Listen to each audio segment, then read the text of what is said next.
Bwana Yesu asifiwe. Nimekujia tena wewe mtazamaji unayetuangalia. Nimekuja kukualika na kukuambia kwamba kuna jambo Mungu ameliweka ndani yetu ili likawe baraka sana kwa ajili yako. Kuna vitu Mungu ameviweka ndani yetu ili vikusaidie wewe. Na hivi vitu ni muhimu sana kwa ajili ya maisha yako. Nakuja kukuambia kwamba maombi ni tofauti na maneno. Maombi ni tofauti na maneno. Unaweza kuwa unaongea na usiombe, lakini ndani ya maombi unaweza mkawa maneno, lakini ndani ya maneno unaweza mkose kabisa maombi.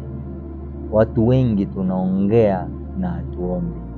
Ndio maana hata majibu kwetu yanakuwa mabaya na majibu hatuyaoni, kwa sababu tunaomba lakini kwa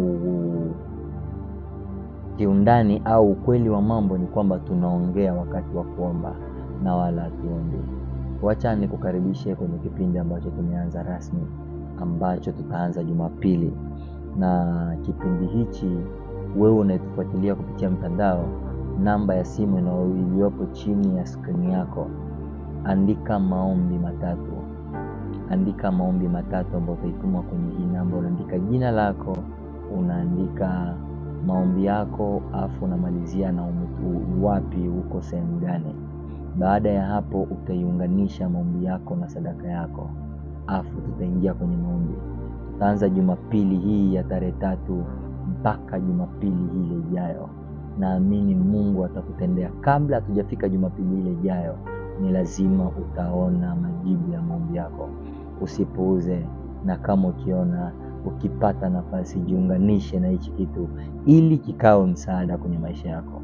Naamini Mungu atakubariki zaidi ya kawaida. Mungu akubariki sana.